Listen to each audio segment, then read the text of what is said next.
YouTube, if you're here, what's up? We're just getting it rolling.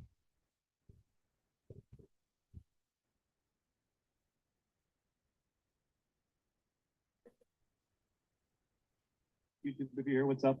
We're just getting it rolling. Oof, I gotta mute.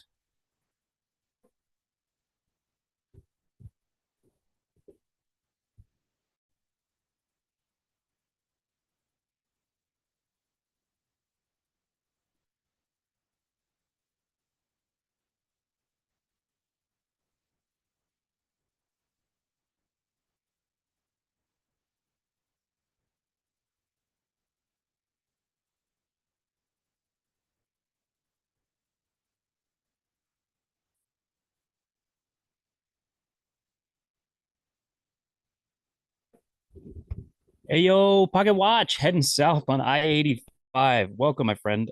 Drive safe, keep your ears open, and keep your eyes on the road.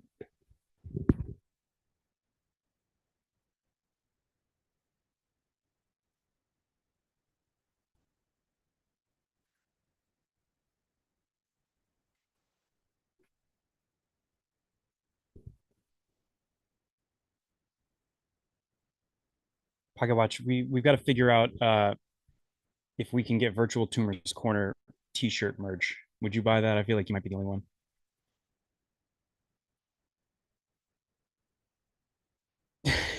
Jackson's in the chat, everybody.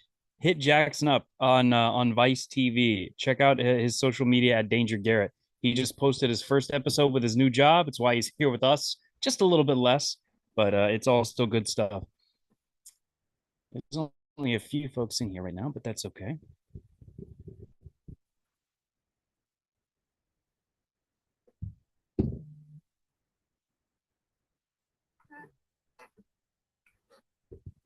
Yes, Jackson, I'm aware of the 90 plus stat, but I need your MVP vote because my vote right now is Hall, but I'm willing to spread the love.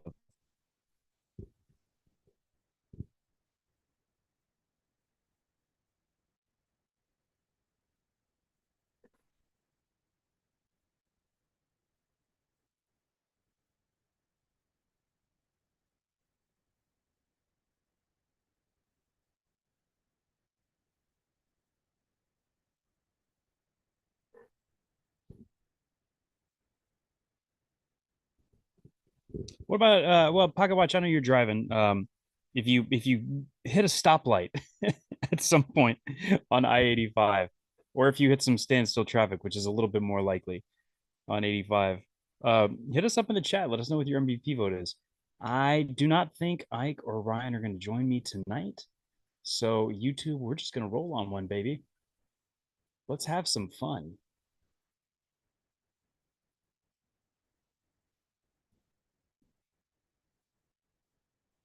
All right, ladies and gentlemen, sports fans everywhere, welcome back to the Jungle Auburn podcast. We are coming off a 31-point victory over the Wofford Bulldogs.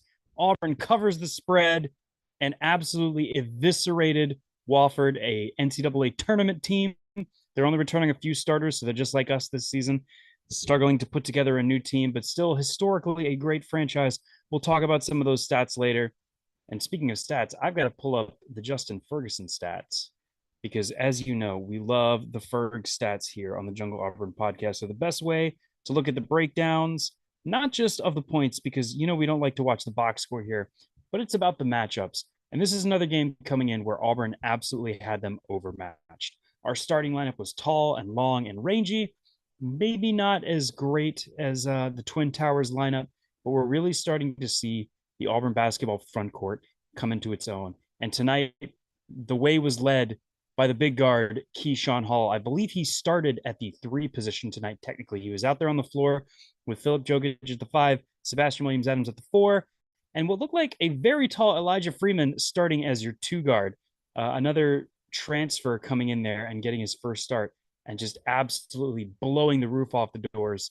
And in my opinion, a great place to start our MVP discussion because he blew out the scoreboard tonight with 21 points on 7 of 12 shooting. He was only 1 of 4 from deep, but he was 6 of 8 from the free throw line. If you've listened to the Jungle Auburn podcast before, you know free throws are a very special stat to this host's heart. And it's so nice to see Freeman, a big body that likes to bang inside, actually hitting those free throws. We got a big game coming up on Sunday where I think that's going to make a huge difference if we can get to the line and if we can make them pay for fouling us inside. And Elijah Freeman's going to be a huge part of that. But he didn't just light up the scoreboard. He grabbed 5 boards and he had 3 assists tonight as part of our big to big passing. Huge, huge to have that vision inside from our front court, moving the ball well. In my opinion, second overall in the MVP discussion has to once again be transfer from Texas Tech, Kevin Overton, Mr. Fourth Quarter. We don't have quarters in college basketball right now, but somehow in the last 10 minutes of the game, Kevin Overton just comes alive. He was 5 of 10 from the floor, 3 of 7 from deep, but all of those 3-pointers were hit in the last 10 minutes of the game. He also snatched 2 boards and had a pretty nice assist. Great closing minutes from Kevin Overton. But we have let this season go on entirely too long. A season in which Auburn has scored 90 plus points in his first 3 games and 90 plus points in its first 5 if you include the exhibition contests. And the leading scorer the whole way, the engine that drives the car of Auburn basketball, has been number 7 in the programs, number 1 in your heart, and number 1 in America in shooting free throws, the big guard, Keyshawn Hall. He finished tonight once again with a double-double, 20 points, 11 rebounds, but most importantly of all tonight, 6 assists. And that is my reason why Keyshawn Hall is tonight's MVP.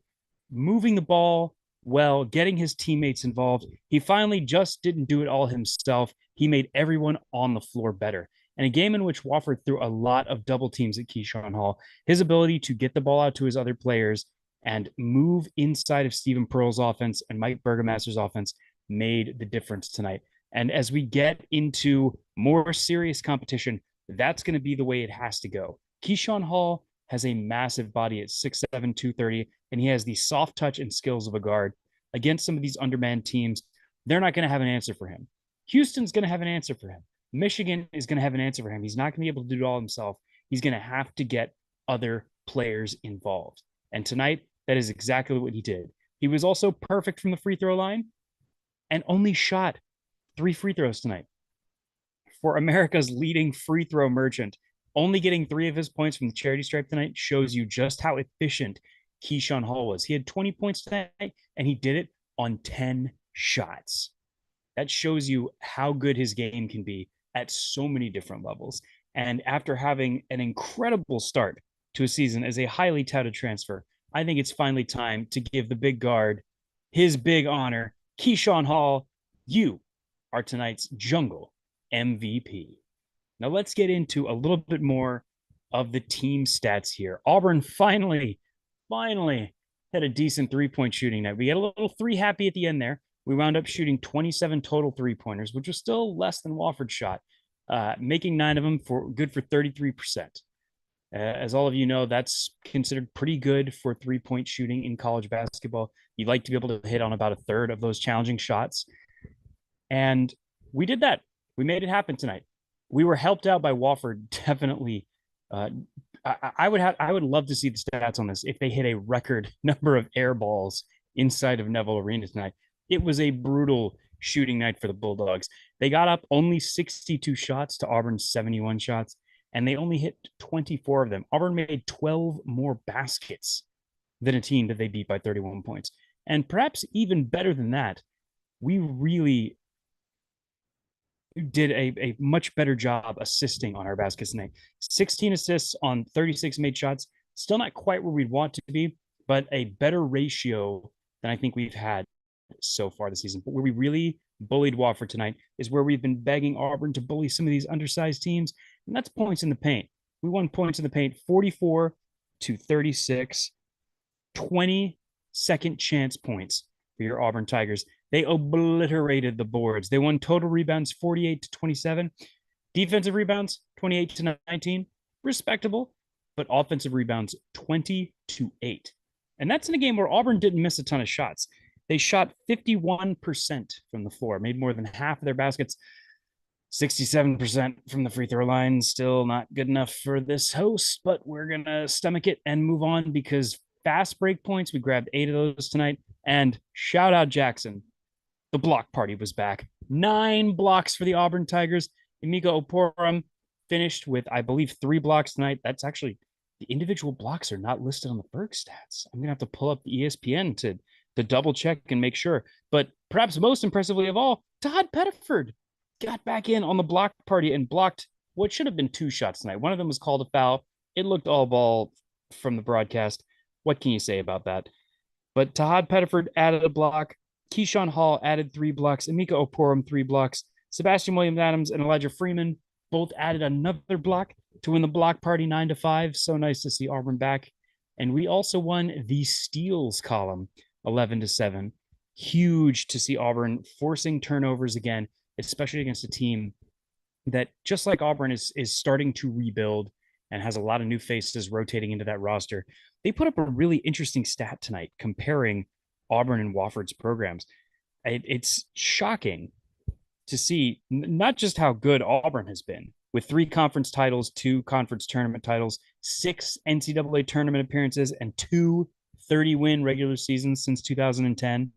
But Wofford, 4 conference titles, 6 conference tournament titles, 6 NCAA tournament appearances, and 1 30-win season. So surprisingly similar programs from the broad strokes. And you see, once again, the Auburn Tigers continuing to schedule good mid-majors in the non-con. Teams that go dancing in March to get us ready early. We already saw a dangerous Bethune-Cookman team. And, I don't know just how good Merrimack College is going to be this year, but we'll see. Either way, I think this was an excellent tune-up to get us ready for the Memphis game going. We got to see a lot of versatility from a lot of different players. We got another great game out of Emeka Oporum. He only played 13 minutes tonight, but he grabbed 7 boards, added 4 points. He was 2 of 3 from the floor, continuing to be incredibly efficient. How well he holds up against top-tier competition, folks, we're going to find out. The soft part of the season is over now. It only gets harder from here, and then it's going to continue to accelerate in conference play.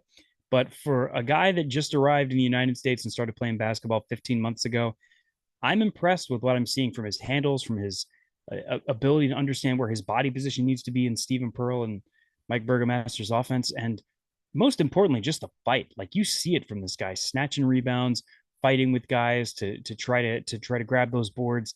It's just impressive.